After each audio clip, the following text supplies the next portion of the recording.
Today we are going to discuss a high-profile case, and I want to express my deepest condolences to the family in advance. I also ask them not to watch this video. It's not about their specific case, but rather to warn others. We will talk about an aspect that no one notices or wants to notice. In Kazakhstan, there was a high-profile case. Here is an Instagram photo, and here is the reality. A high-ranking Kazakh official beat his girlfriend to death, and it became a widely discussed case. Naturally, everyone started talking about the trendy topic. A bunch of popular psychological terms, but no one wants to notice the main statistic in such cases. Let's start with the fact that I don't even understand anymore why we so often hear the word women instead of people about some rights and feminism. For me, the world has never been divided into men and women. For me, everyone is just people. And if you look at it that way, feminism means that if your husband brings home a mammoth, then you process it. In other words, if you marry a minister, sooner or later you earn like a minister. Otherwise, you simply won't be respected. Who are you, essentially? Nobody.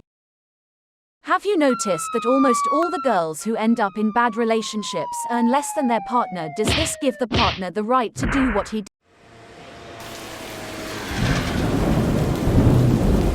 Even if it doesn't you want to bring the girl back or the lost years the cynicism and nothing else? No one notices the obvious. In this case, the victim's family is being represented by a criminal defense lawyer, and this lawyer is a young beautiful woman.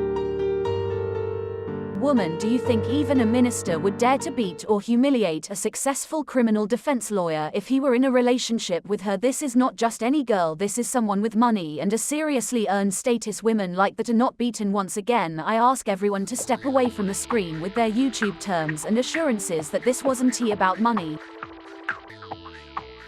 One wrong step onto the easy path and you won't be able to imagine your life without beautiful hotels, prestigious vacations and a fancy house. Giving that up is incredibly difficult, and don't argue with me from your couch, especially if you haven't earned and never lived a premium life.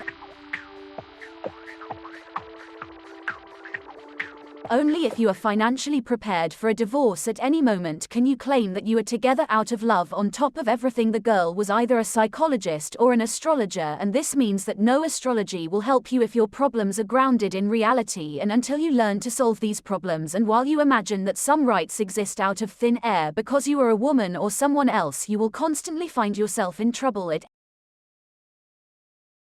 It's time to stop cluttering people's minds with garbage and look at simple down-to-earth things, and here you will see where the root of the problem lies. In court, the man who beat the girl said he bought her everything she asked for. I think this was a serious reason to stay together besides the power and prestige of a minister.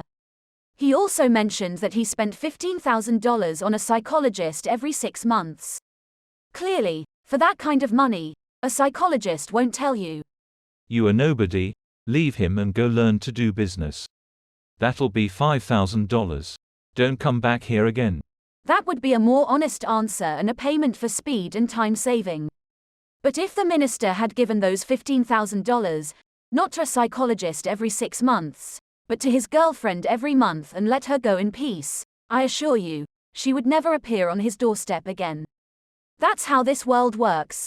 An astrologer is not a minister. And she was not planning on becoming a minister. This is the root of the problem. In any bad treatment of one adult by another. I advise you to think about this if you don't want problems yourself. If you want rights like a man, work like a man. That is equality.